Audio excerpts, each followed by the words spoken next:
Hello everyone, good morning, welcome back to our channel. তোমরা সবাই কেমন আছো? আশা করছি তোমরা যেখানেই আছো ভালো আছো, সুস্থ আছো। আর আমরাও কিন্তু মোটামুটি বেশ ভালোই আছি তোমাদের ভালোবাসায় ও আশীর্বাদে। তো আবারও চলে এলাম নতুন একটি ব্লগ নিয়ে। আশা করছি ব্লগটি তোমাদের খুব ভালো লাগবে। তো আমার চ্যানেল ডোনাস লাইফস্টাইল ব্লগে তোমাদেরকে আরও একবার ওয়েলকাম জানিয়ে নতুন একটি ব্লগ কিন্তু শুরু করছি। তো আজকে হচ্ছে শুক্রবার আর এখন বাজে ওই সকাল 7:30 মতো। তো এখান থেকে কিন্তু আমার ব্লগটা আজকে স্টার্ট করছি।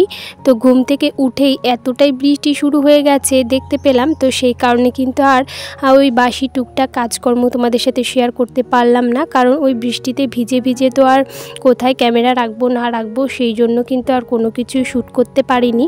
তো সেই কারণে আর ভিডিও করতে পারিনি। তো যাই হোক, এদিকে দেখো আজকের ওয়েদারটা তোমাদেরকে একটু দেখিয়ে দিচ্ছিলাম। আর এদিকে দেখো এখনও কিন্তু ঝিরিঝিরি বৃষ্টি পড়ছে। তো যাই হোক, এদিকে কিন্তু বাসন মাজা আমার কমপ্লিট হয়ে গেছে, বাসনগুলোকে মেজে রেখে দিয়েছে। আর ছেলের জন্য একটু ম্যাগি করেছিলাম, তো ওকে খাইয়ে দিলাম। তো সব সময় তো বাচ্চাদের ম্যাগি খাওয়ানো ভালো না, তবুও আমি চেষ্টা করি অনেক দিন পর দেওয়ার।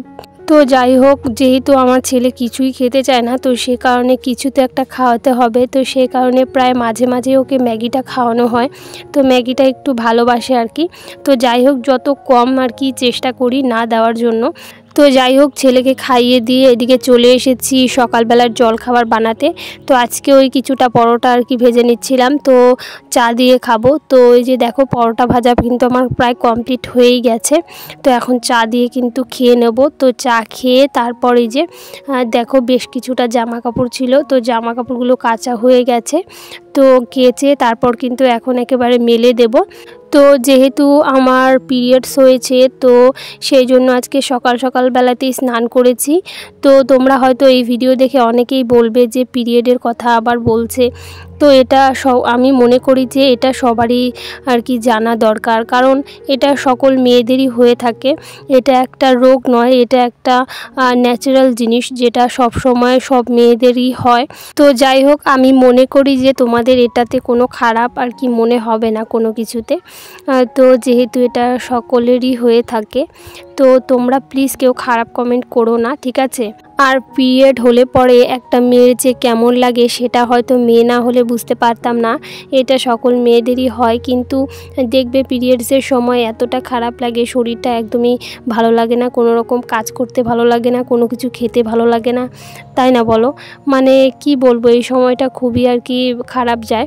তো তবুও আমরা এগুলোর মধ্য দিয়েই কিন্তু আমাদের সংসারটাকে আমাদের চালাতে হয়, সমস্ত কিছু মানিয়ে গুছিয়ে নিতে হয়। তো যাই হোক, তোমাদেরকে একটা অনুরোধই করব, তোমরা কিন্তু ভিডিওটি প্রথম থেকে শেষ পর্যন্ত দেখবে। আর দেখে যদি ভালো লাগে তাহলে অবশ্যই লাইক করবে, আর সুন্দর করে একটি কমেন্ট করে তোমাদের পরিবারে যাওয়ার মতো সুযোগ করে দিয়ে যাবে। আর চ্যানেলে যারা নতুন আছো তারা অবশ্যই চ্যানেলটিকে সাবস্ক্রাইব করে পাশে থাকা বেল আইকনে অবশ্যই অল বাটনে ক্লিক করে রাখবে। তাহলে যখনই আমি কোনো ভিডিও দেব সেটা কিন্তু সবার প্রথমে তোমাদের কাছে পৌঁছে যাবে।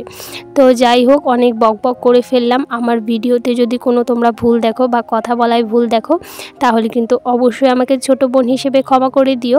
তো যাই হোক, এদিকে দেখো জামা কাপড়গুলো কিন্তু মেলে দিয়ে চলে এসেছি রান্নাঘরে। আর এদিকে মা কিন্তু ভাতটাকে বসিয়ে দিচ্ছিল, চালগুলোকে ধুয়ে হাঁড়িতে আর কি দিয়ে দিয়েছে। আর আমি কিন্তু এদিকে কি রান্না করব সেটাই ভাবছিলাম।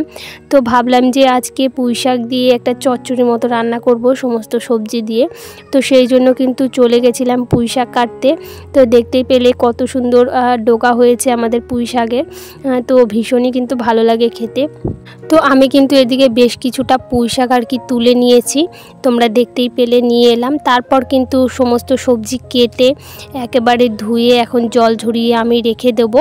আর আজকে রান্না হবে ডিম। তো আমাদের বাড়িতে ডিম রান্না হলে কেউ খাবে সেদ্ধটা, আবার কেউ খাবে অমলেট করে। তো সেই জন্য যে যে সেদ্ধ খাবে তার জন্য সেদ্ধ করা হয়েছিল, আর যে যে অমলেট খাবে তার জন্য কিন্তু আমি এই যে অমলেট করে নিয়েছিলাম ডিমের। তো দুটোই কিন্তু ঝোলে দেওয়া হবে। তো আগে ডিমগুলোকে আমি ভেজে নিচ্ছিলাম, তারপর কিন্তু ডিমের ঝোলটাকে রান্না করে নিয়েছি বেশ হালকা পাতলাভাবে। তো রান্না করার পর তারপর কিন্তু আমি চচ্চড়িটাও রান্না করে নিয়েছিলাম। তো যাই হোক, তোমরা কে কোথা থেকে আমার ভিডিওটা দেখছো অবশ্যই কিন্তু কমেন্ট করে জানাতে ভুলো না। আর যে সমস্ত বন্ধুরা প্রথম থেকে আমার ভিডিও দেখে আসছো তাদেরকে তো আমি অসংখ্য ধন্যবাদ জানাচ্ছি। আর যে সমস্ত বন্ধুরা আমার এই ছোট্ট ভিডিওটি আজকে প্রথম দেখছো, আমার এই ছোট্ট ভিডিওটি যদি তোমাদের কোনো কারণে ভালো লেগে থাকে তাহলে কিন্তু অবশ্যই লাইক কমেন্ট শেয়ার করে আমার পাশে থেকে যেও একজন বন্ধু হয়ে। তো যাই হোক, এরপর বিকেলে টুকটাক কাজকর্ম সেরে তারপর কিন্তু এই যে সন্ধ্যাবেলা দেখো মা কিন্তু সন্ধ্যা দিয়ে নিয়েছে।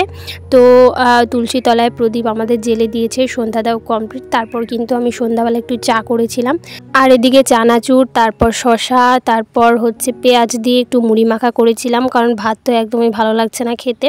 তো যাই হোক, আজকের এই সন্ধ্যাবেলার চা আর মুড়ি খেতে খেতে আজকের ভিডিওটা আমি এখানেই শেষ করব। তো আজ আসি, কাল আবার দেখা হবে নতুন কোনো ব্লগ নিয়ে, নতুন কোনো ভিডিও নিয়ে। ততক্ষণের জন্য ভালো থাকো বন্ধুরা, গুড নাইট, টাটা।